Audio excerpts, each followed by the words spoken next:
کہ کیا اللہ کے حبیب علیہ الصلاۃ والسلام کو رب کا دیدار ہوا ہے؟ تو فقال رآہ رآہ رآہ رآہ رآہ رآہ رآہ رآہ رآہ رآہ رآہ حتی انقطع نفسہ. تو اتنی مرتبہ انہوں نے یہ بات کہی کہ ہاں اللہ کے حبیب نے اللہ کا دیدار کیا ہے، یہاں تک کہ ان کی سانس جو ہے وہ پھول گئی. لگاتار کہتے رہے. بیدی انہ کان یخفیہ فی المجالس ابقاء علی العوام کی لا تزل لہم اقدام بما یتجاذب الیہ الاوہام من الجہۃ والمقابلۃ واللوازم الاجسام. تو پھر یہ دوسرا قول کیسے آیا؟ تو اس کی وجہ یہ بتاتے ہیں کہ جو عام عوام کی مجالس ہوا کرتی تھیں تو وہاں امام احمد بن حنبل اس کو مخفی رکھا کرتے تھے تاکہ عوام کو وسوسے نہ آئیں، ان کو صحیح عقیدے پر ہی قائم رکھنے کے لیے، تاکہ ان کے قدم نہ ڈگمگا جائیں کہ جس طرف جہت، مقابلہ اور جسم کے لوازمات کی طرف ان کا وہم نہ چلا جائے. پھر سوال یہ ہوگا اچھا ہوا تو اللہ کہاں تھا، رسول اللہ کدھر تھے، آمنے سامنے تھے، جہت میں تھے، مکان میں تھے، تو وہ پھر ان چکروں میں پڑ جائیں گے.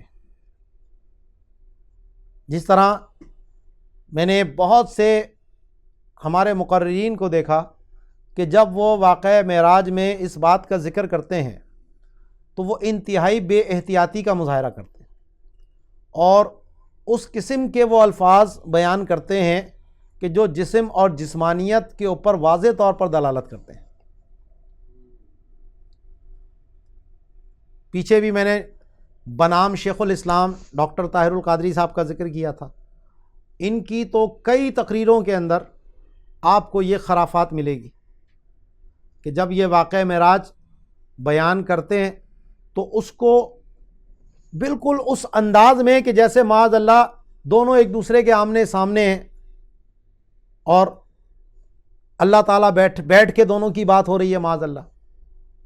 تو یہ جسم، جسمانیت کے تقاضے جب عوام کے سامنے اس طرح بیان ہوں گے تو ان کے دماغ میں تو یہ آئے گا اللہ اوپر بیٹھا ہے معاذ اللہ، اللہ آسمان پر ہے، اللہ عرش پر ہے معاذ اللہ. تو جب یہ ہمارے مقررین اس طرح کی گفتگو کریں گے تو اس سے عوام کے عقیدوں میں تو خرابی آئے گی. تو اس میں ان کا بھی بہت قصور ہے. تو واقعہ معراج کو بیان کرتے ہوئے انتہائی احتیاط کی ضرورت ہے. دیدار کس طرح ہوا یہ امور متشابہات میں سے ہے، اور امور متشابہات میں کے پیچھے وہی پڑتا ہے جس کی عقل میں ٹیڑھ ہوتا ہے. جو اہل ایمان ہے وہ صرف کہتے ہیں ہم تو اس پر ایمان لائے، اس کی تفصیل میں، اس کی ٹوہ میں وہ نہیں پڑتے. تو اس لیے اس کی بہت احتیاط کی ضرورت ہے کہ جب یہ واقعہ بیان بھی کیا جائے تو اس طرح کے الفاظوں سے بچا جائے کہ جو عوام کے اندر معاذ اللہ اللہ کے لیے جسم، جسمانیت، جہت، مکان کا وہم پیدا کرنے کی طرف ان کو لے کے جائیں.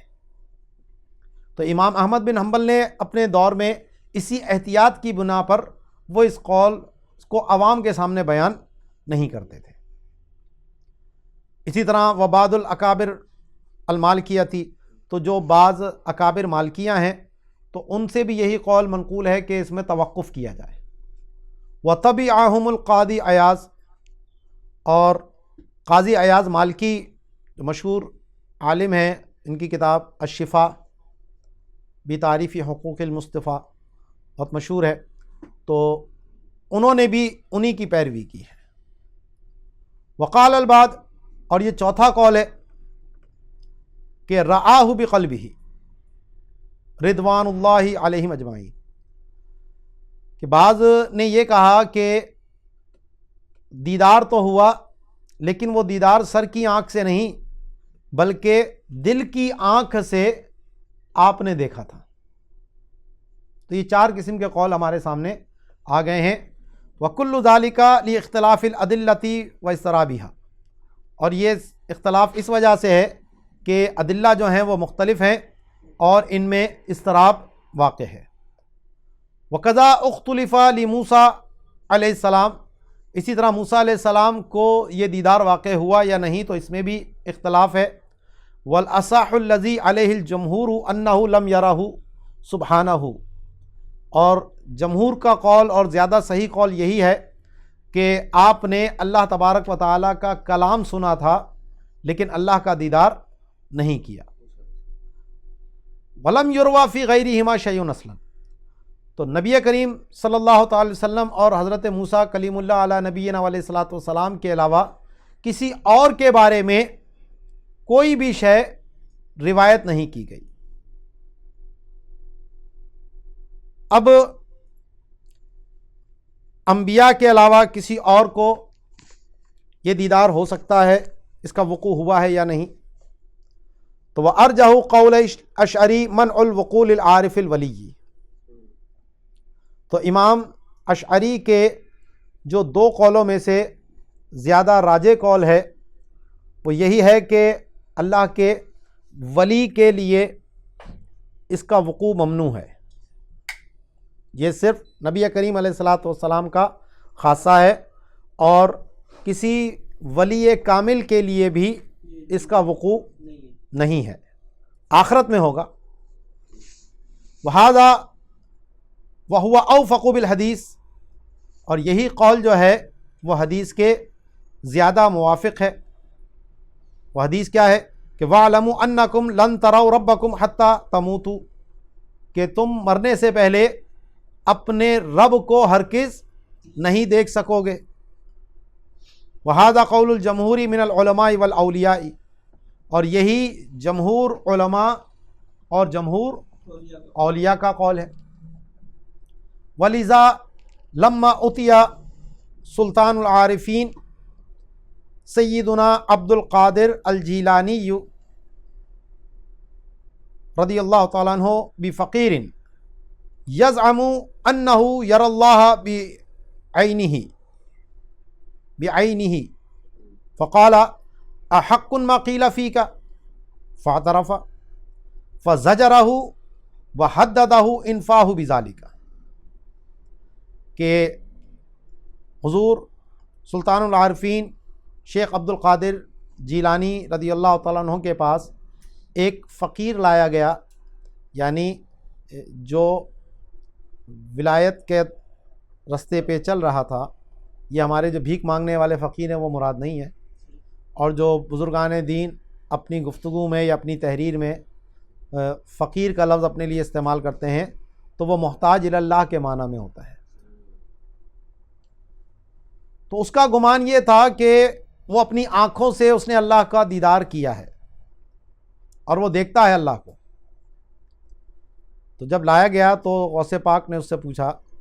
کہ کیا تیرے بارے میں جو یہ بات کہی گئی ہے کہ تو یہ دعویٰ کرتا ہے کیا یہ ٹھیک ہے؟ تو اس نے کہا ہاں میں دیکھتا ہوں۔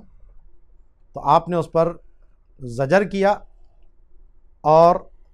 دوبارہ یہ بات کہنے پر تحدید کی کہ آئندہ مت کہیو یہ بات، نہیں تو تمہارے ساتھ ٹھیک نہیں ہوگا۔ ثم قال لحاضریہ، جب وہ چلا گیا تو آپ نے جو وہاں آپ کے مریدین، متوسلین، محبین، شاگرد حضرات موجود تھے تو ان سے فرمایا کہ ہوا محق فی قولہ ملبس علیہ، کہ وہ جو کہہ رہا ہے کہ دیکھا ہے تو اب دیکھا تو ہے اس نے، اس میں تو وہ سچا ہے، جھوٹ نہیں کہہ رہا، لیکن اس پہ معاملہ جو ہے وہ مشتبہ ہو گیا ہے، دیکھا کچھ اور ہے وہ سمجھ کچھ اور رہا ہے، یہ نہیں ہے کہ قطعاً جھوٹ بول رہا ہے وہ، ایسا نہیں ہے۔ فَإِنَّهُ شَاهَدَ بِبَصِيرَتِهِ نُورَ الْجَمَالِ فَظَنَّ أَنَّ بَصَرَهُ رَأَى مَا شَاهَدَتْ بَصِيرَتُهُ وَلَيْسَ كَذَلِكَ بَلْ بَصَرُهُ رَأَى نُورَ بَصِيرَتِهِ فقط۔ تو فرمایا کہ اس نے اپنی بصیرت سے، یعنی بصیرت قلبی سے اللہ کے نور جمال کا مشاہدہ کیا، قلبی مشاہدہ تھا یہ، اور اس کو یہ گمان ہوا کہ اس کی آنکھ نے وہ چیز دیکھی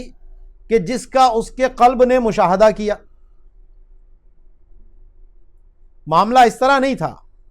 اس کی آنکھ نے اس کے نور بصیرت کو دیکھا تھا.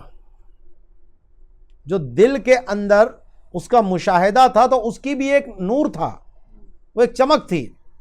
اس کی آنکھ نے اپنی بصیرت کے نور کو دیکھا تو وہ یہ سمجھا کہ وہ اللہ کے نور کو دیکھ رہا. تو یہ اس کو اشتباہ لگا ہے. والمراد بالرؤیۃ الواقعۃ فی کلام السعادۃ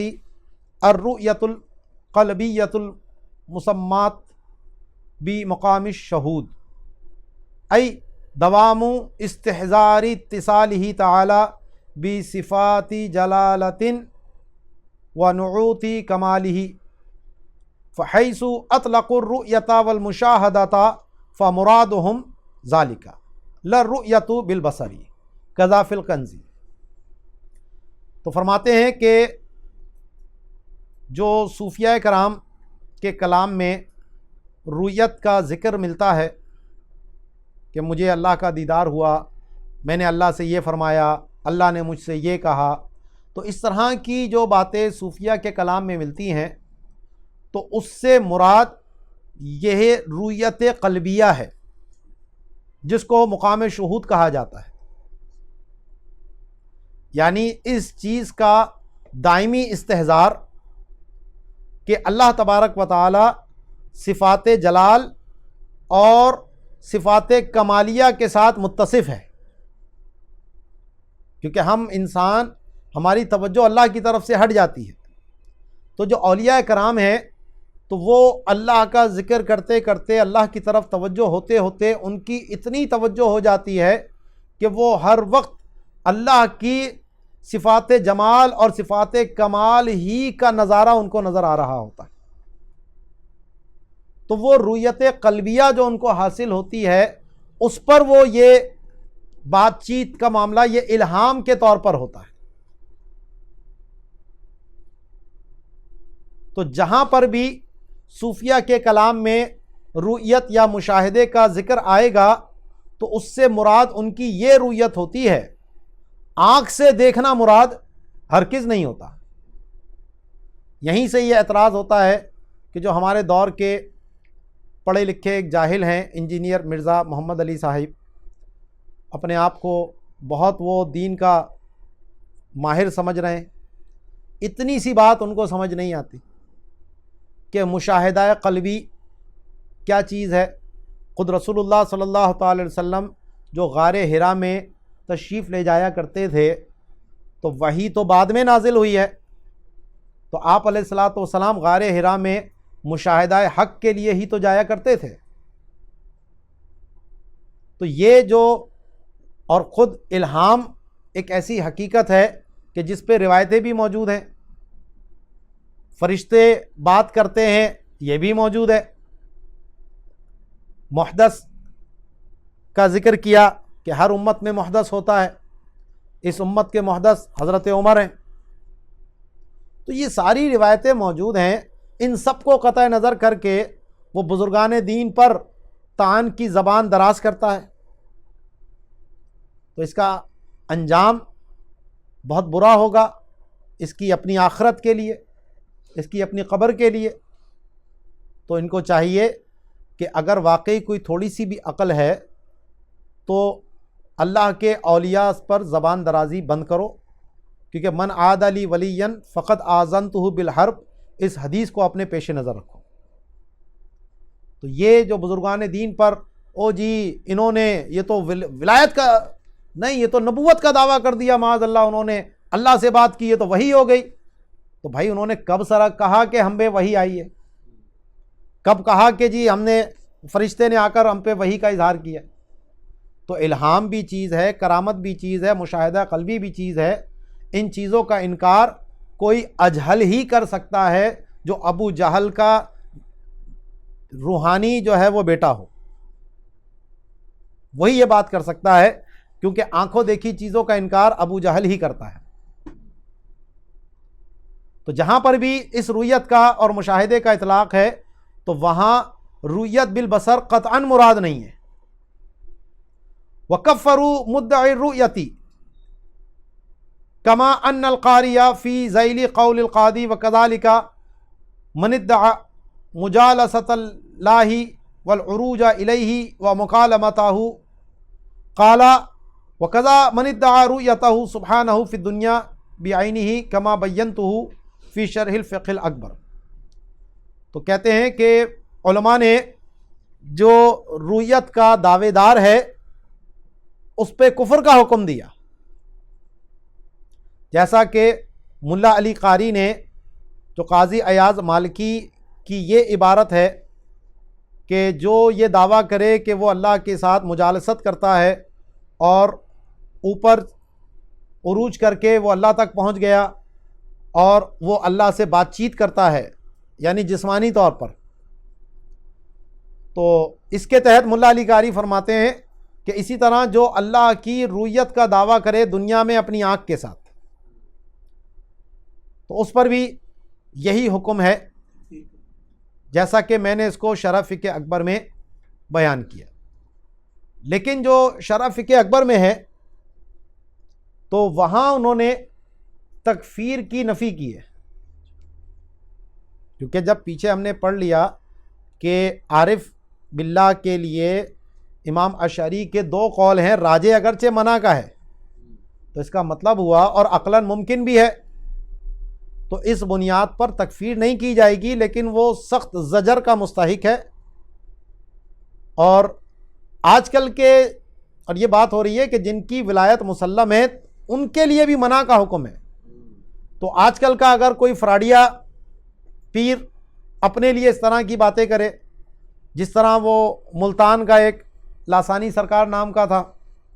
تو اس نے بھی اس کو نہ دین کا پتہ نہ دنیا کا پتہ، جاہل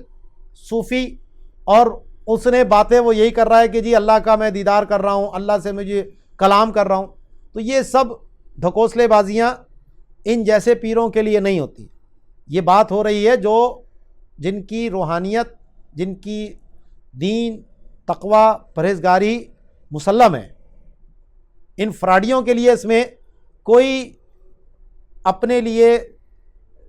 دلیل موجود نہیں ہے کہ وہ اپنی ان خرافات کے لیے اس کو دلیل بنا کر پیش کر سکیں.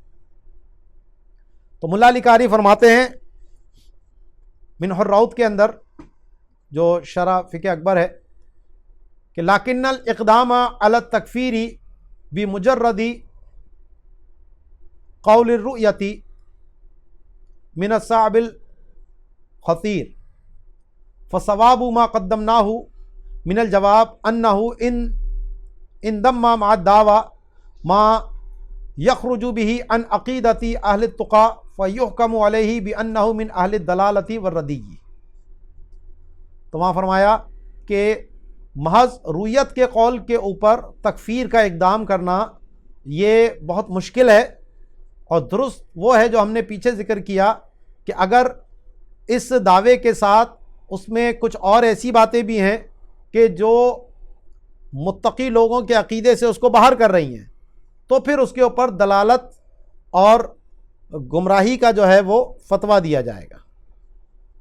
تو اس کا مطلب یہ ہوا کہ یہاں پر بہرحال تکفیر نہیں ہے، لیکن یہ قول اس کا بہرحال درست نہیں ہے. واختلف فی تکفیر منکر الرؤیت فی الآخرۃ والشاک فیہا. اب اس میں اختلاف ہے کہ اگر کوئی آخرت میں اللہ کی دیدار کا انکار کرتا ہے تو اس کا کیا حکم ہے، یا اس میں شک کرتا ہے، تو اس کی تکفیر میں پھر اختلاف ہے. بعض نے کہا کہ قرآن کی آیت کی یہ انکار کر رہا ہے تو اس لیے اس پر تکفیر ہوگی، اور بعض نے کہا کہ کیوں کہ وہ اس کی تعویل کر رہا ہے. اور تعویل والا مسئلہ ہم پیچھے بیان کر چکے ہیں کہ جو گمراہ بدعتی اگرچہ غلط تعویل کر رہے ہیں تو ان کی بہرحال اس حوالے سے تکفیر نہیں کی جائے گی. تو وَالْمَنْعُ أَوْضَحُ، تو ان کی تکفیر کا منع ہونا ہی زیادہ واضح ہے. وَالتَّفْسِيقُ أَرْجَحُ، ہاں اس بنیاد پر ان کو فاسق ہونے کا حکم دیا جائے گا، یہی قول راجح ہے. وَأَمَّا رُؤْيَهُ سُبْحَانَهُ تَعَالَى فِي الْمَنَامِ، ہاں خواب میں اللہ کا دیدار ہونا، پیچھے جو بات ہوئی تھی کہ اللہ کے ولی کو آنکھ سے دیدار نہیں ہوگا، لیکن رؤیت قلبی یا رؤیت منامی، تو رؤیت قلبی کی تو بات ہو گئی کہ وہ تو ممکن ہے، جو مشاہدہ ان کا ہوتا ہے، تو اسی طرح جو رؤیت منامی ہے، خواب میں اللہ کا دیدار، تو اس میں بھی پھر اہل سنت کے مابین اختلاف ہے۔ تو فابو منصور الماتریدی و مشائخ سمرقند قالوا لا يجوز وبالغوا فی انکار ذالک، تو امام ابو منصور ماتریدی اور جو سمرقند کے مشائخ ہیں انہوں نے کہا کہ یہ جائز نہیں ہے، اور اس کے انکار پر انہوں نے بہت مبالغہ کیا۔ کیوں؟ کہتے ہیں لِأَنَّ مَا يُرَى فِي الْمَنَامِ خَيَالٌ وَمِثَالٌ، کہ بھئی خواب میں براہ راست وہ چیز تو نہیں دیکھی جاتی، خواب میں جو بھی دیکھیں گے ہم تو وہ کیا ہے، وہ خیال اور مثال ہے، ہماری جو قوت متخیلہ ہے وہ کام کر رہی ہوتی ہے خواب کے اندر، اور جو بھی چیز ہمیں آتی ہے وہ خیال اور مثال کے طور پر ہوتی ہے۔ واللہ تعالی منزہ عن ذالک، اور اللہ تعالیٰ خیال اور مثال سے پاک ہے، تو اسی لیے اللہ کی رؤیت خواب میں بھی نہیں ہو سکتی امام ماتریدی کے نزدیک۔ وجائزۃ عند الجمہور، لیکن جو جمہور ہیں ان کے نزدیک یہ جائز ہے، لأنہ نوع مشاہدۃ بالقلب ولا استحالۃ فیہ، کیونکہ جناب یہ بھی قلبی مشاہدے ہی کی ایک قسم ہے، اور قلبی مشاہدے کی بات تو پیچھے ہو چکی ہے، اور اس میں کوئی استحالہ نہیں۔ وواقعات، اور یہ واقع بھی ہے، کما حکیت عن کثیر من السلف، جیسا کہ بہت سارے بزرگان دین سے یہ حکایت بھی کیا گیا، منہم ابو حنیفہ و احمد بن حنبل، اور اس میں امام اعظم بھی ہیں، امام احمد بن حنبل، یعنی دو مجتہدین بھی ہیں، عام علماء یا عام صوفیہ کی تو بات ہی چھوڑ دو، مجتہدین بھی ہیں، اور امام اعظم کے بارے میں تو آیا کہ آپ کو 100 مرتبہ اللہ کا دیدار ہوا، اور خود اس بارے میں روایتیں بھی موجود ہیں، حدیثوں میں موجود ہے، رأیت ربی، خواب میں، اسی لیے کہا معراج جو ہیں وہ 34 ہیں، 33 جو ہیں وہ منامی ہیں، اور ایک جو ہے وہ جسمانی ہے، تو یہ جو 33 منامی ہیں تو خواب میں ہی اللہ کا دیدار کیا، اور جو بزرگان دین کی جتنی بھی کرامات ہوتی ہیں یہ نبی کے واسطے سے ہوتی ہیں، وہ اس نبی کا معجزہ ہوتا ہے، ولی کی کرامت ہوتی ہے، تو جب ہمارے نبی علیہ الصلوۃ والسلام کو 33 مرتبہ یہ ایک معجزہ ہی ہے کہ وہ حاصل ہوا، تو جو بزرگان دین اور اولیاء کو حاصل ہوتا ہے وہ بطور کرامت کے ہوتا ہے۔ اب اس میں اختلاف ہے کہ وَهَلْ يُشْتَرَطُ أَن تَكُونَ بِلَا كَيْفٍ وَلَا مِثَالٍ، کہ کیا خواب میں جو اللہ کا دیدار ہوگا اس کے لیے بھی کیا یہ ضروری ہے کہ وہ بلا کیف اور بلا مثال ہو؟ فقالوا کما تکون حال الیقظۃ فی الآخرۃ، تو بعض علماء نے یہی فرمایا کہ ہاں جناب یہ ضروری ہے کہ جس طرح آخرت میں جاگنے کی حالت میں اللہ کا دیدار ہوگا اور بلا کسی مثال کے اور بلا کسی کیف کے، بلا کسی جہت کے ہوگا، تو خواب میں بھی اسی طرح ہیں۔ وقیل لا، اور بعض نے کہا کہ نہیں، ایسا ہونا ضروری نہیں ہے، یعنی اس میں کیفیت، جہت اور حیت ہو سکتی ہے، جیسا کہ خود حدیث پاک میں بھی آیا کہ رأیت ربی فی صورت شاب، میں نے اللہ کو جوان کی صورت میں دیکھا، بعض روایتوں میں آیا رأیت فی احسن صورت، اچھی صورت میں دیکھا، تو اللہ تعالیٰ تو اس سے پاک ہے، تو جب یہ روایتیں موجود ہیں تو اس کا مطلب ہوا کہ خواب میں اللہ کے دیدار کے لیے وہ شرط نہیں ہے جو جاگنے کی حالت کے لیے ہے، کیونکہ یہ تو مشاہدہ قلبی کا معاملہ ہے، ٹھیک ہے نا۔ تو رؤیا جو ہے، خواب جو ہوتا ہے، یہ تو خیال کے تصرفات ہیں، اور جو خیال کا تصور ہوتا ہے، تصرف ہوتا ہے، وہ غیر منفکن عن الصور المتخیلاتی فی عالم الامثال، کہ وہ عام طور پر صورت متخیلہ سے، عالم مثال سے خالی نہیں ہوتا۔ ہم جو بھی چیز دیکھ رہے ہوتے ہیں تو وہ معانی بھی ہمارے سامنے کسی نہ کسی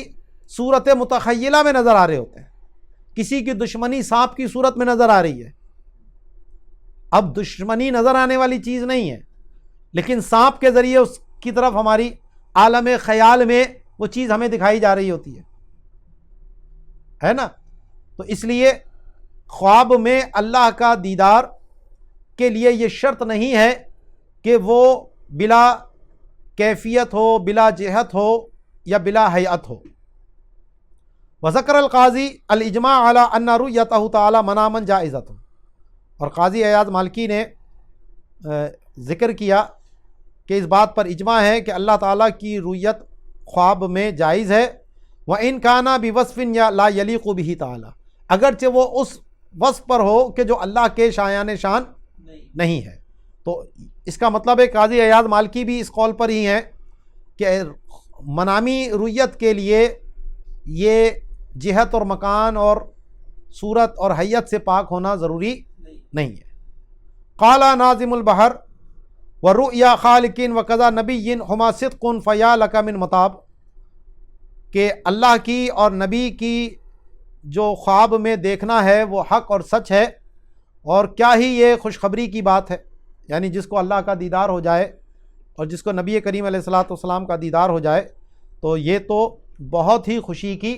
اور اس کے لیے نصیب جاگنے والی بات ہے۔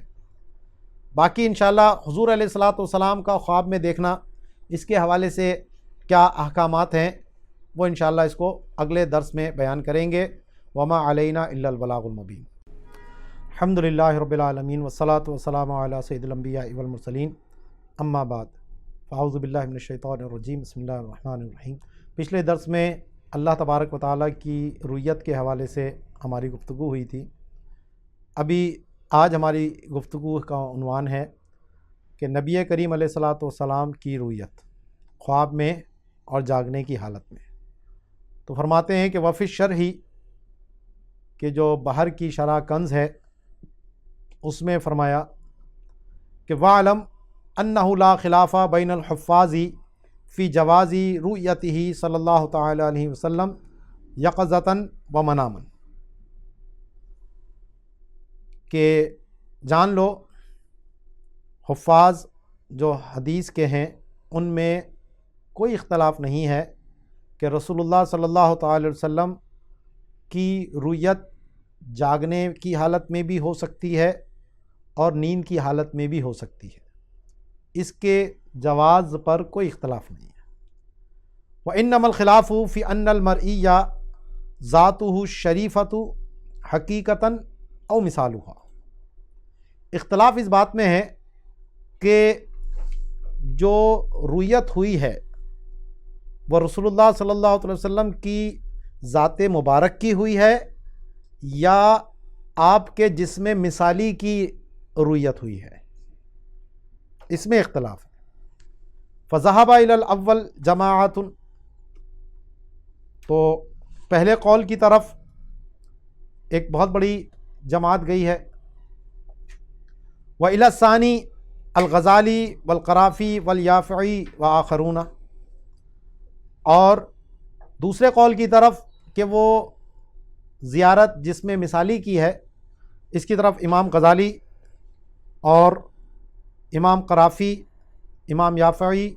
اور دیگر بہت سارے علماء ہیں۔ احتج الاولون بانہ سراج الہدایتی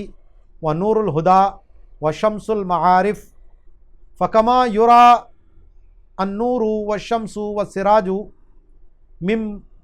بعد والمرئی جرم الشمس بآرادہ و خواصہ فکذلک الجسم الشریف، کہ جو یہ کہتے ہیں کہ خواب میں جو دیکھا گیا وہ حضور علیہ الصلاۃ والسلام کا جسم مبارک ہی دیکھا گیا ہے، تو وہ دلیل یہ پیش کرتے ہیں کہ رسول اللہ صلی اللہ علیہ وسلم ہدایت کے سورج ہیں اور درستگی کے نور ہیں اور معارف کے شمس ہیں۔ تو جس طرح نور، سورج اور چراغ دور سے دیکھا جاتا ہے، وہ اپنی جگہ پر ہی ہے، دیکھنے والا اس نور کو دور سے دیکھ رہا ہے، دونوں کے مکان مختلف ہیں، درمیان میں فاصلہ بھی ہے، لیکن اس کے بعد بھی وہ دیکھ رہا ہے اس کو، اور جو دیکھا جاتا ہے وہ سورج کا جرم ہی ہے اور اس کے عوارضات اور اس کے خواص کے ساتھ۔ تو کہتے ہیں اسی طریقے سے جسم اقدس کا معاملہ ہے کہ جسم اقدس بھی نور ہے، اس کی حقیقت نور ہے، تو وہ آپ علیہ الصلاۃ والسلام وہیں اپنی قبر انور ہی میں موجود ہیں، اور دیکھنے والا کہیں دور ہے لیکن پھر بھی وہ اس کو دیکھ لیتا ہے۔ تو فلا یلزم مفارقۃ الروضۃ الشریفۃ ولا خلو الضریع منہ بل یخرق اللہ الحجب والموانع للرأی حتى یراہ وهو فی مکانہ وعلی ھذا فیمکن ان یراہ جماعات فی اقطار مختلفۃ۔ تو کہتے ہیں اس سے یہ لازم نہیں آتا کہ جسم اقدس جو ہے وہ روضہ مبارک سے جدا ہو جائے اور قبر انور جو ہے وہ آپ کے وجود سے خالی ہو جائے، بلکہ ہوتا معاملہ یہ ہے کہ اللہ تبارک و تعالی وہ حجاب اٹھا دیتا ہے، اور جو رویت کے موانع ہیں اللہ تعالیٰ وہ موانع دور کر دیتا ہے، تو وہ دیکھنے والا جہاں پر ہے وہیں سے ہی رسول اللہ صلی اللہ تعالی علیہ وسلم کو دیکھ لیتا ہے، اور آپ اپنے مکان ہی میں ہوتے ہیں۔ تو کہتے ہیں اسی بنیاد پر مختلف علاقوں میں مختلف جماعتیں ایک ہی وقت میں حضور علیہ الصلاۃ والسلام کی زیارت کر سکتی ہیں، کہ آپ وہیں قبر انور ہی میں ہیں اور ہر ایک کا پردہ اٹھا دیا گیا۔ وردہ البعض، بعض نے اس کا رد کیا کہ بأن محل النزاع ان یراہ کل منہم فی بیتہ من قطرہ لا ان یراہ فی محلہ۔ کہتے ہیں کہ جہاں محل نزاع جو ہے اختلاف اس بات پہ ہے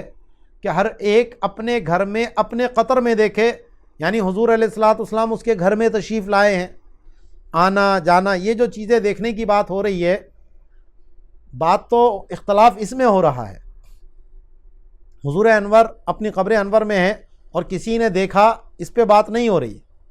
گفتگو کا جو عنوان ہے وہ یہ ہے کہ ہر ایک اپنے گھر میں اپنے قطر میں حضور کی زیارت کو دیکھے، تو یہ جسم مثالی ہے یا جسم اقدس ہے، گفتگو اس پہ ہو رہی ہے، اپنے علاقے میں اپنے شہر میں۔ اس میں نہیں ہے کہ لوگ جو ہیں وہ حضور کو ان کے محل میں دیکھیں، ان کی جگہ پہ دیکھیں۔ اور جو شمس کی مثال دی تو اس کو بھی کہتے ہیں فَإِنَّ الشَّمْسَ إِنَّمَا يُرَى فِي الْبَيْتِ شُعَاعُهَا لَا هِيَ، کہ گھر میں سورج کی روشنی کرنیں دیکھی جاتی ہیں، اس کی روشنائی پہنچ رہی ہوتی ہے، روشنی، خود سورج نہیں آتا۔ اذ ہی مکانہا، کہ وہ تو اپنی جگہ پر موجود ہے۔ وَلَوْ حَصَرَهَا بَيْتُ الرَّأْيِ لَمْ تَنَا رُؤْيَتُهَا فِي بَيْتِ غَيْرِهِ، اور اگر کوئی ایسا فرض کر لیا جائے کہ کسی کا گھر سورج کو گھیرے ہوئے ہے، سورج اس کے کمرے میں آ گیا،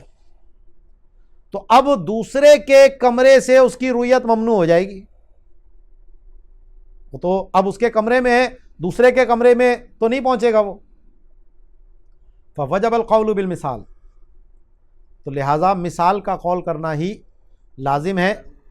تو محل گفتگو اس میں ہے کہ نبی کریم علیہ الصلاۃ والسلام کو ہر ایک یہ دیکھے کہ جی حضور میرے گھر میں تشریف لائے ہیں،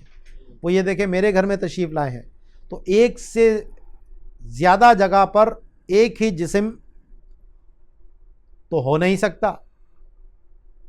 متعدد جگہ پر ایک ہی وقت میں جسم موجود نہیں ہو سکتا، تو لازم ہوا کہ وہ جو دیکھا گیا ہے وہ جسم مثالی ہے، جسم حقیقی نہیں ہے۔ سواء وافق صورتہ الحقیقیت اولا۔ اب اس میں کیونکہ بہت سارے لوگوں نے جب حضور کی زیارت کی تو وہ مختلف احوال بتاتے ہیں، مختلف حلیے بتاتے ہیں۔ کسی نے جوانی کی حالت میں دیکھا، کسی نے بزرگی کی حالت میں دیکھا، کسی نے بچپن کی حالت میں دیکھا، کسی نے قد کچھ بتایا، کسی نے قد کچھ بتایا، کسی نے رنگت کچھ بتائی، کسی نے داڑھی مبارک کس طرح کی بتائی۔ ہر ایک اپنے اپنے حساب سے دیکھ رہا ہے۔ تو وہی فرما رہے ہیں وہ جو جسم مثالی ہے، چاہے وہ آپ کی صورت حقیقیہ کے موافق ہو یا اس کے علاوہ ہو، لأن المرئی الی خلافہا انما ہوا صورت الرأی المنتبعۃ فی مثالہ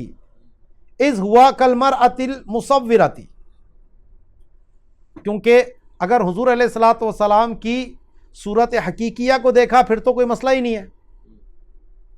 لیکن اگر صورت حقیقیہ کے برخلاف دیکھا اس نے اور اسے یہ خواب میں یقین ہے کہ میں رسول اللہ صلی اللہ علیہ وسلم کو دیکھ رہا ہوں، تو فرماتے ہیں کہ جو آپ کی صورت حقیقیہ کے خلاف جو دیکھا گیا ہے تو جناب یہ تو خود دیکھنے والے کی صورت ہے جو آپ کی اس جسم مثالی کے اندر منطبع ہو گئی ہے، منعکس ہو گئی ہے۔ کیونکہ رسول اللہ صلی اللہ علیہ وسلم کی مثال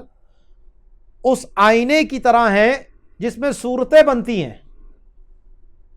تو ہر ایک اپنی صورت اس میں دیکھ رہا ہوتا ہے۔ تو اس نے جو اگر حالت دیکھی ہے جو آپ کی جو حقیقی ہیئت ہے اس سے جدا ہے، تو در حقیقت اس نے اپنی حالت کو دیکھا ہے جو اس آئینے میں اس کو نظر آئی ہے۔ وَبِهَذَا عُلِمَ جَوَازُ رُؤْيَةِ جَمَاعَةٍ لَهُ۔ تو اس سے پتہ لگ گیا کہ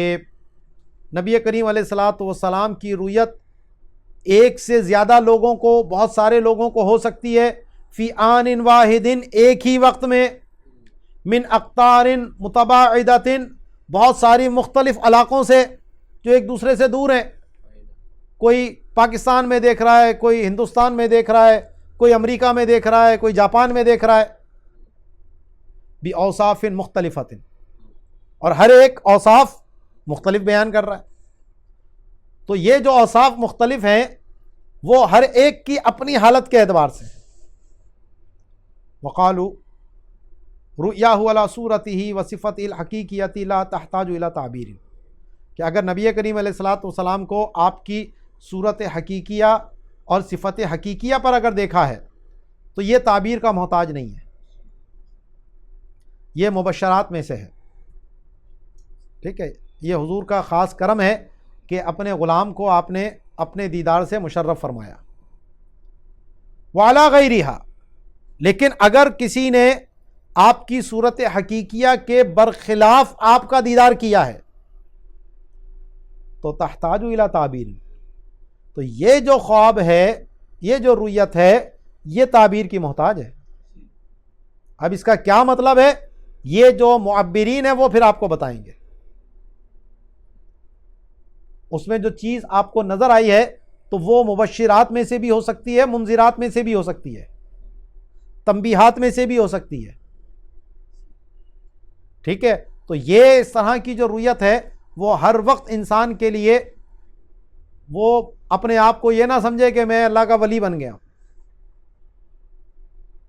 اس کے لیے تعبیر کا علم ہونا پھر وہ ضروری ہے۔ وہی حقیقت فی الوجہین، اور دونوں صورتوں میں اس نے حقیقت ہی دیکھی ہے۔ یعنی رسول اللہ صلی اللہ علیہ وسلم خود فرمائے خواب میں کہ میں اللہ کا رسول ہوں، یا کوئی اور آپ کا تعارف کرائے، یا اس کے دل میں یہ بات آئے کہ میں رسول اللہ صلی اللہ علیہ وسلم کی زیارت کر رہا ہوں، تو یہ دونوں صورتوں میں چاہے آپ کی حقیقت واقعہ کے مطابق ہو یا اس سے ہٹ کر ہو، دونوں صورتوں میں یہ حقیقت ہی ہے۔ لا تلبیس فیہ من الشیطان باتفاق، اور اس پہ سب کا اتفاق ہے کہ اس میں شیطان کا کوئی دھوکہ نہیں ہے۔ کیوں؟ لعمومی ان الشیطان لا یتمثل بی، کیونکہ یہ جو حدیث پاک ہے کہ شیطان میرا مثل نہیں بن سکتا، میرا ہم شکل نہیں بن سکتا، میری حیات میں نہیں آ سکتا، تو یہ عام ہے۔ فالصحیح ان رؤیتہ صلی اللہ تعالی علیہ وسلم حق علی کل حال وان بغیر صفتہ، تو صحیح یہ ہے کہ رسول اللہ صلی اللہ علیہ وسلم کی رؤیت ہر حال میں حق ہے، اگرچہ آپ کی صفت کے علاوہ ہو۔ لأن تصور تلک الصورت من قبل اللہ تعالی، کیونکہ اس صورت کا تصور یہ اللہ کی جانب ہی سے ہے، وہ جو صورت دکھائی گئی ہے وہ اللہ کی جانب سے ہی دکھائی گئی ہے۔ قال صلی اللہ تعالی وسلم من رآ فی المنام فقد رآنی، کہ جس نے خواب میں مجھے دیکھا تو حقیقت میں اس نے مجھے ہی دیکھا ہے۔ فإن الشیطان لا یتمثل بی، کیونکہ شیطان میری مثل نہیں بن سکتا۔ وفی روایت فقد رأى الحق فإن الشیطان لا یتزایا بی، اور ایک روایت میں یہ ہے کہ اس نے حق کو دیکھا ہے کیونکہ شیطان میرے مشابہ نہیں ہو سکتا، میرے لباس میں نہیں آ سکتا۔ وما یکون فیہا من مخاطبات ونحوہا، اب زیارت تو ہے وہ تو رسول اللہ کی ہوئی، لیکن وہاں اگر کوئی گفتگو ہوئی، آپ نے کچھ ارشاد فرمایا یا کسی چیز کی طرف اشارہ کیا، تو کیا اس میں قطعیت ہوتی ہے؟ تو حدیثوں میں اس کا کوئی ذکر نہیں ہے۔ بعض اوقات انسان خواب میں کوئی ایسی چیز دیکھتا ہے کہ نبی کریم علیہ الصلاۃ والسلام نے کوئی شریعت سے ہٹ کر حکم دے دیا اس کو، اور وہ سمجھتا ہے مجھے تو خواب میں بتایا گیا۔ تو اس کا مطلب یہ ہے کہ دیکھا تو اس نے رسول اللہ صلی اللہ علیہ وسلم کو تھا، لیکن جو اس کو یاد رہا ہے درمیان میں شیطان نے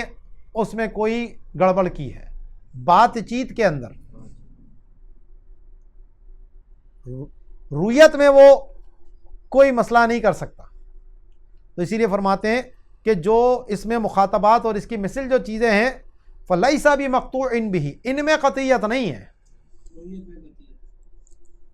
کما قالو، جیسا کہ علماء نے فرمایا، کیونکہ بہت سارے لوگوں نے اس طرح کی چیزیں بیان کی جو شریعت کے خلاف ہیں، اور وہ کہتے ہیں جی ہمیں خواب میں حضور نے یہ فرمایا۔ تو اسی وجوہات کی بنا پر علماء نے یہ فرمایا کہ ان چیزوں میں قطعیت نہیں ہوتی، لِكَوْنِهِ أَمْرًا زَائِدًا عَلَى مَا اقْتَضَاهُ الدَّلِيلُ،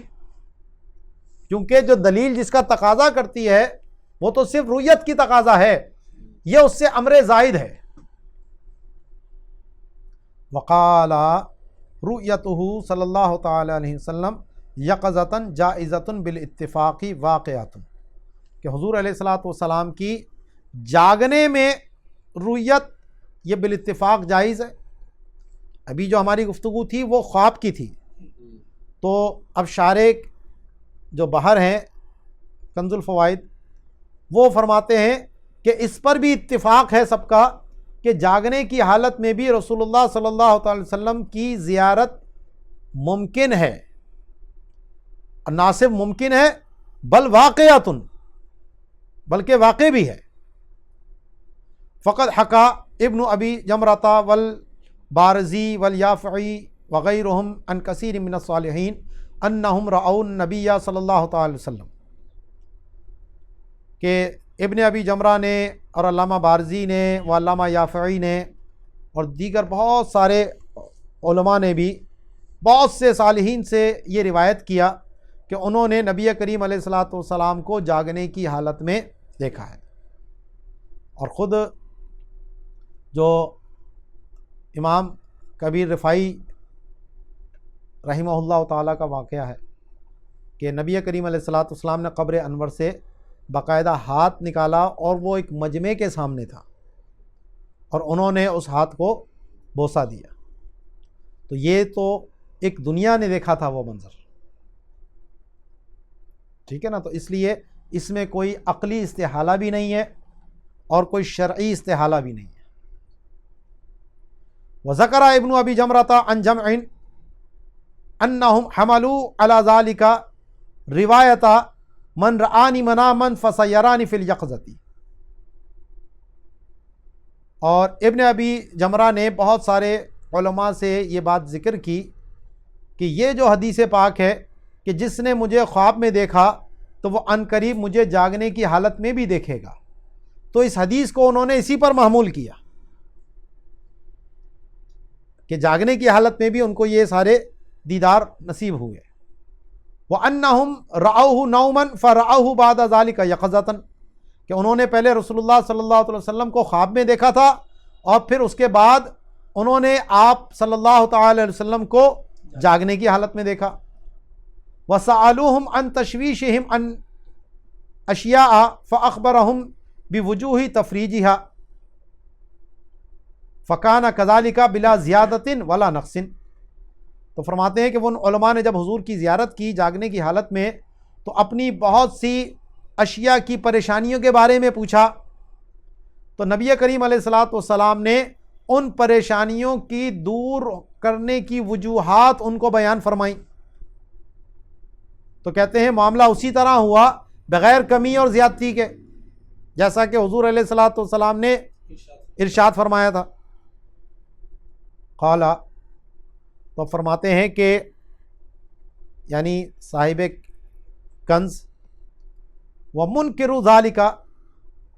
کہ اس کا جو انکار کرنے والا ہے، جیسے انجینئر مرزا جہلمی صاحب جیسے لوگ جو ہیں جو اس طرح کی کہتے ہیں جی اب اڑ کے دکھاؤ، اب یہ کر کے دکھاؤ، اب یوں کرو. تو ان کانا ممن یکذب بکرامات الاولیاء فلا بحث معہ، کہ اگر وہ شخص کرامات اولیاء کا ہی منکر ہے تو اس سے تو بحث کا کوئی فائدہ نہیں،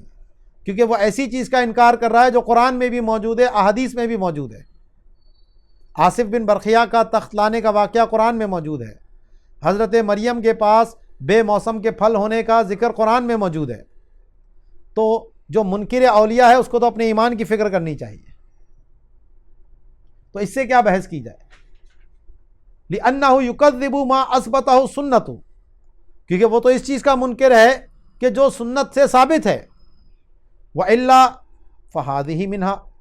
اور اگر کوئی کرامت کو مانتا ہے تو یہ رسول اللہ صلی اللہ علیہ وسلم کی جاگنے کی حالت میں یا نیند کی حالت میں جو زیارت ہے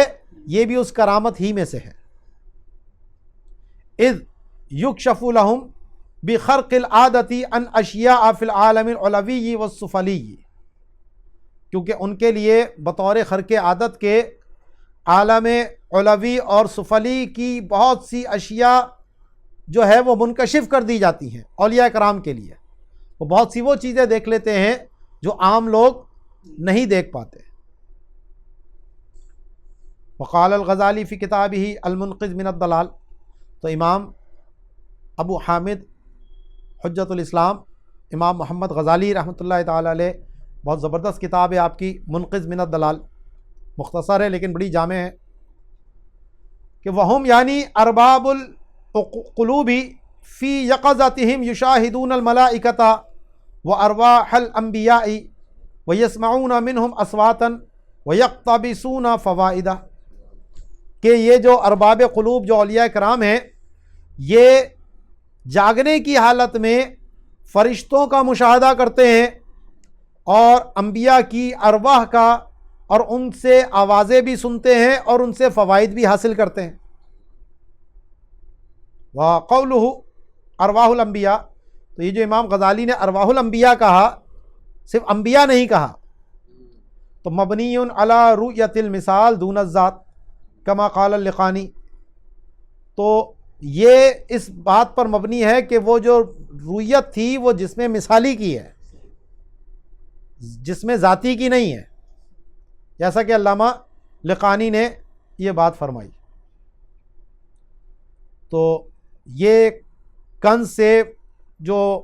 مختلف جگہوں سے عبارت لے کر یہ پوری عبارت جو آپ نے یہاں پر علامہ فضل رسول صاحب نے نقل فرمائی وہ پوری ہوئی۔ وقولہ جائزۃ بالاتفاق، اور یہ جو انہوں نے کہا تھا کہ زیارت جو ہے وہ بالاتفاق جائز ہے، پیچھے بات آئی تھی نا،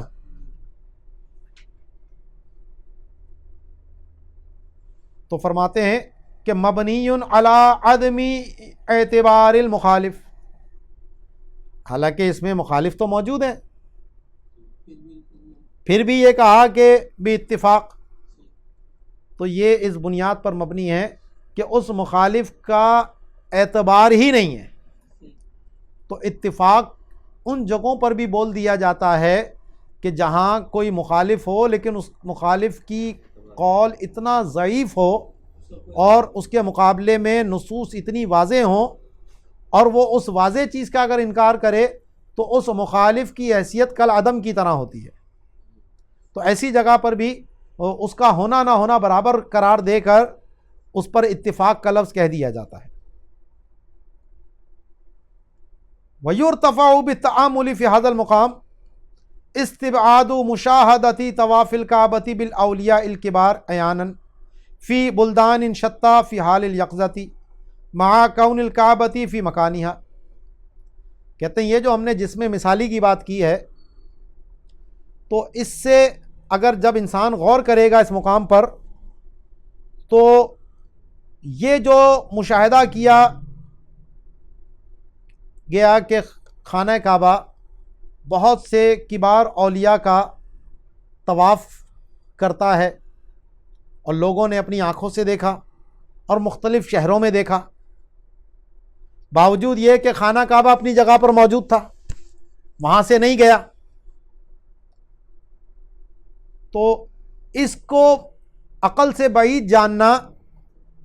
یہ مرتفع ہو جاتا ہے، کیونکہ جناب وہ جن لوگوں نے بھی دیکھا، وہ جس طرح انسان کا جسم مثالی ہو سکتا ہے ایسے ہی خانہ کعبہ کا بھی جسم مثالی ہو سکتا ہے،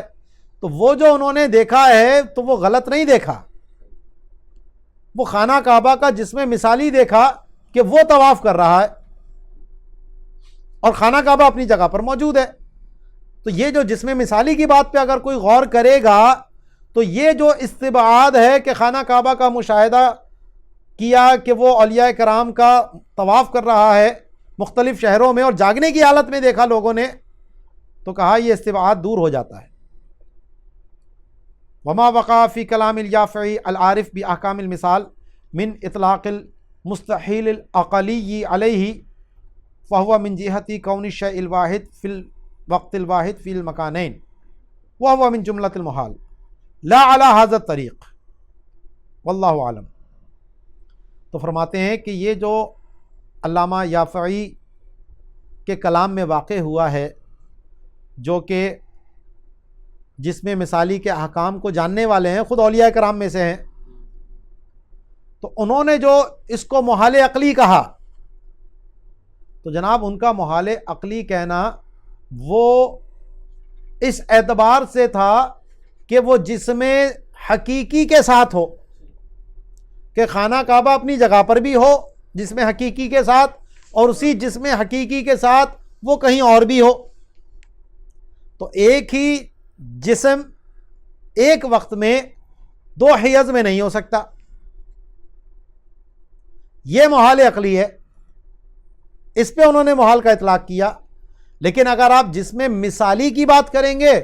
تو اس میں کوئی استحالہ عقلی موجود نہیں ہے۔ تو جہاں پر امام یافعی نے اس کو محال قرار دیا ہے تو وہ اس جہت سے ہے کہ ایک شے واحد وقت واحد میں دو مختلف جگہوں پر ہو، یہ من جملہ محال ہے۔ لا علی ھذا الطریق، جس میں مثالی کے طور پر اس کا دوسری جگہ پر ہونا یا تیسری جگہ پر ہونا،